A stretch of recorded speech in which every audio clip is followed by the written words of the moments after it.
Welcome to Arty Farty Metal. This is part 2 of making a box. So what I've done here is to put all the sides together and make sure that there is a space here for the weld to sit in.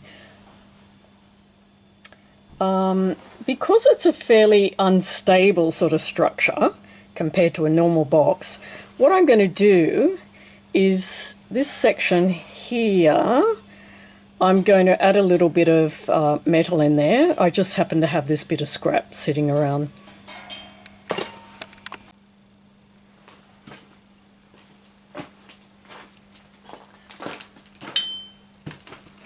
Okay. So just a reminder, when we're welding, gloves,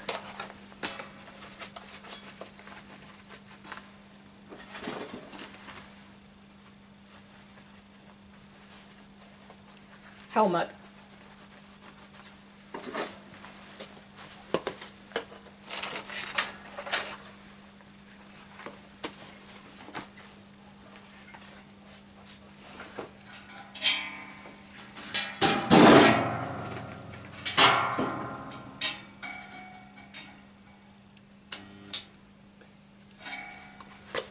Now sometimes the welding rod doesn't go straight away or it keeps getting stuck. What you can do is just scrape it first and have another go.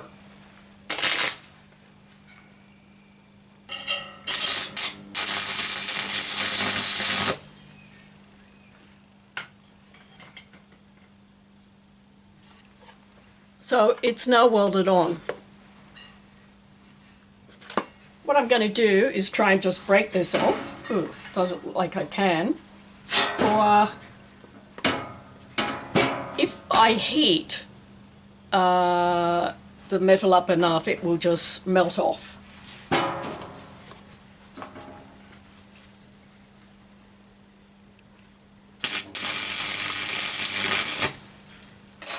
As I mentioned, this gap for the weld to get in is really important.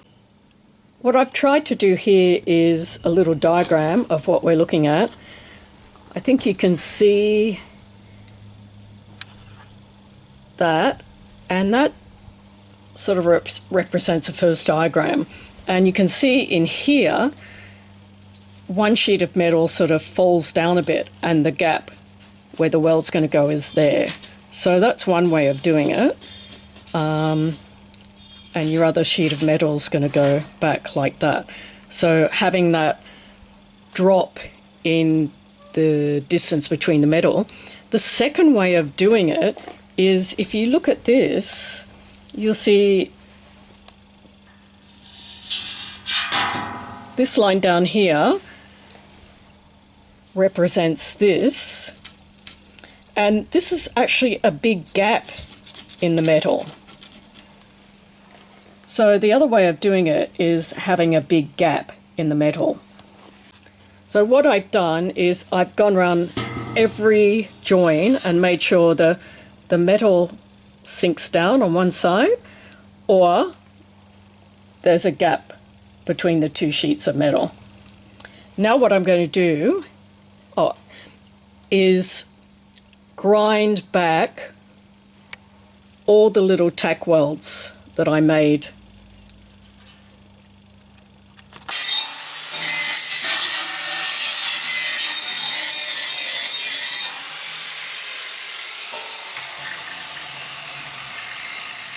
I'm not convinced that an angle grinder has taken off all the slag, so what I'm going to do now is chip it off with a chipper.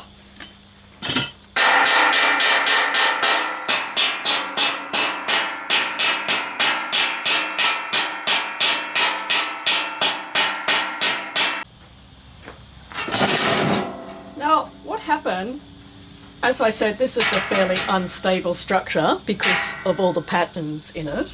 But because of the instability, we had one of the sides a bit bigger than what it should have been, just by a few mils. So what I did, I got my angle grinder and I just cut off like this, the bit that was a bit big.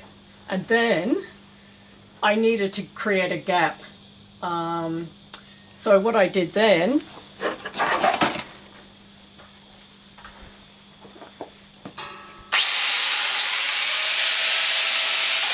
this is just an ordinary thin angle grinding blade, and I just cut a line between the two sides, and that gave me the gap. You probably notice that it's sloping back, that's for sure, but it's also up a bit.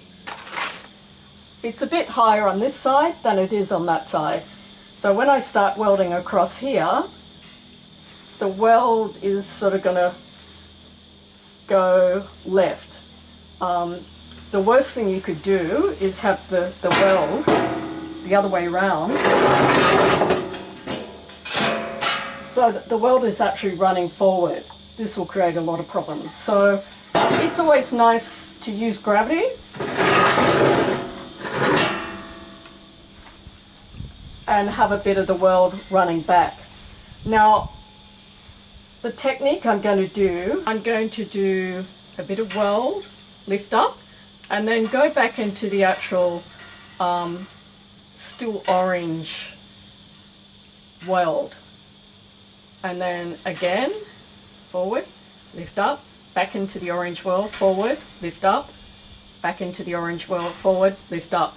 And this is the way that machines are programmed to do it. But everyone has their own technique. So once again, gloves,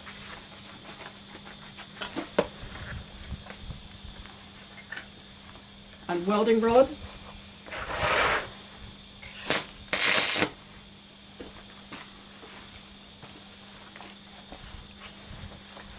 You really need to get in a very comfortable position.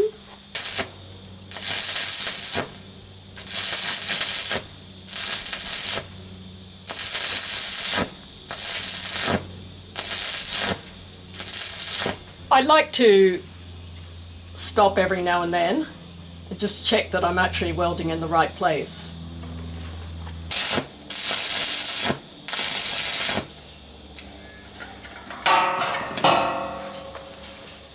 If you're a bit too slow in going back into the red slag, it sticks.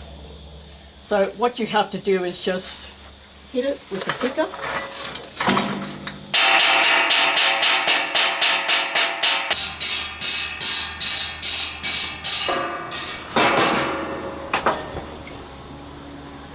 So make sure you've got the slag off before you recommence welding.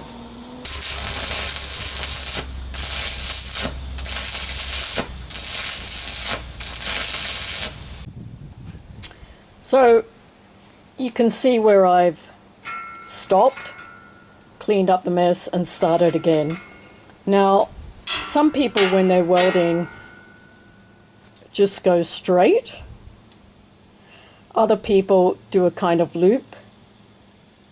Now, if you do a kind of loop, it's going to mean that the weld's a bit thicker. And I tend to do a loop because I'm afraid that I won't have enough weld on there. But the problem with that, or the negative, is that then you've got a lot more grinding to do. So the thicker the weld, obviously the more grinding you've got to do. But with the thin weld, you might possibly miss something. The other thing you've really got to be careful about, if you're doing this sort of the rounded movement thing, if you stay in the same place for too long, you'll actually burn into the metal.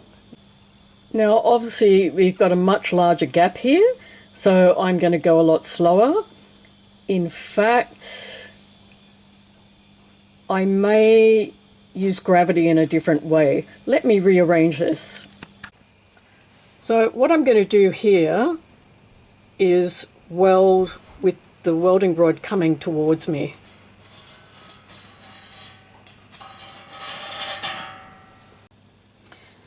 Because the gap's so large, what I'm finding is that going slower is starting to burn into the metal. So I've stopped, and now I'm going to start on a different position in this crack. a position that will just be a bit further away. And so you can see the first one where I was going a bit too slow because I was afraid I'd burn a hole in things because of the size of the gap. You can see that I burn into the metal a bit. I was a bit more confident with the second one, and I haven't really burnt deeply into the metal. Now, what I think I'll do now is a little bit of a trick. As you can see, I put a bit of metal in that crack. That will just melt down and it will all join together. Now we're coming to a part that has a corner, and as you can see here, I have welded the edge, the very tip of that corner. Otherwise, as you come towards it, you'll get such a build-up of heat that that'll just melt off.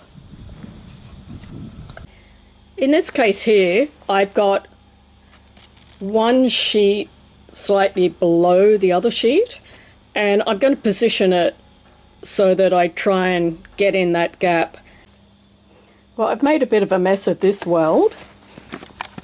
You can see just here, it looks like a bit of slag's got in. So what I'm going to do is hammer it a bit with the picker and see if I can get that slag out. Brush it.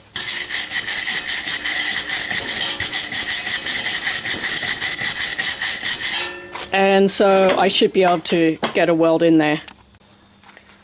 So I've been back over that weld where it looked a bit suspicious. I thought there might have been slag in there. I'm going to grind it off. The problem with going back over welds is that you've got more to grind off. With grinding, I usually find it better to take my gloves off, and I've got some earplugs in. You want to make sure that you're working from down here rather than lifting the shoulder up and sort of working down. So this is our weld, grinded off. I'm quite happy with it, except for that little corner, but I'll get to that when I do this line. Now you can't see any line down there where the two sides are joining. That's good news. But if you hadn't have left that gap to join the metal, you'd actually see a line going down here, which could come apart in the future as it begins to rust. So check for any lines. So this side's actually interesting. What I've got here, it's kind of flat. This sheet of metal here, is not going down, whereas it's sort of butting up against this. And I haven't actually left enough gap in between the two sheets of metal. And I'll show you what that produces. Now, this metal starts to go down. So what I'm going to have to do, I'm going to have to weld it in two ways. The first part to about here, I'm going to have the box flat and I'm going to weld like that. The second part from here right down to the end, I'm going to be tilting the box at about that angle. One of the other things I want to mention is before you start chipping off the slag, make sure that you have a helmet on of some sort. Now, I've got my glasses on, but once I was chipping off slag and a bit of slag went into my eye underneath my glasses. So this is a safety precaution. Now, I had thought that there wasn't enough gap between the two sheets of metal, but I can't see any line there, so it means there was enough gap. So you can see that this weld here has obviously burnt a bit of a hole because the gap's actually quite large. Now there's two little tricks to this. First, what you can do is go faster with the welding. The second trick is start somewhere further down away from where that hole is. and that will give it time to cool down and then come back to it. So the next part of this is grinding back all these welds. As you can see, some of them are pretty messy, but I'm pretty sure that it's going to be a good weld. So I'm going to position myself standing over the work so that I take pressure off my shoulders. Now, because I've got a lot of grinding to do, I'm going to wear a face mask. I've taken off the gloves, and I'm going to put some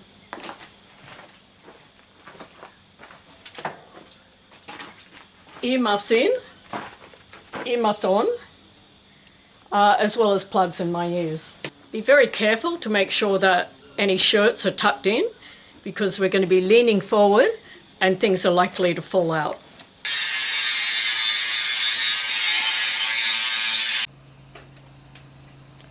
So what I'm going to do today is go over every one of these welds and look for imperfections in the weld. So you can see right here and here and here. So I'm going to hammer those, and then I'm going to weld them again and then grind them off again, and you can see what it's like when I've fixed it up. So you can see that I've actually hammered this down in order to get the slag out, and I'm going to give it a bit of a brush, and I'm going to re-weld it. So I've re-welded it and ground it down. Obviously, if I was a really good welder, I wouldn't have to do this, but I'm assuming if you're an artist. So I've actually finished all the welding. I've done all my corrections to the welding. And the next part of this is I'm going to use a sanding disc.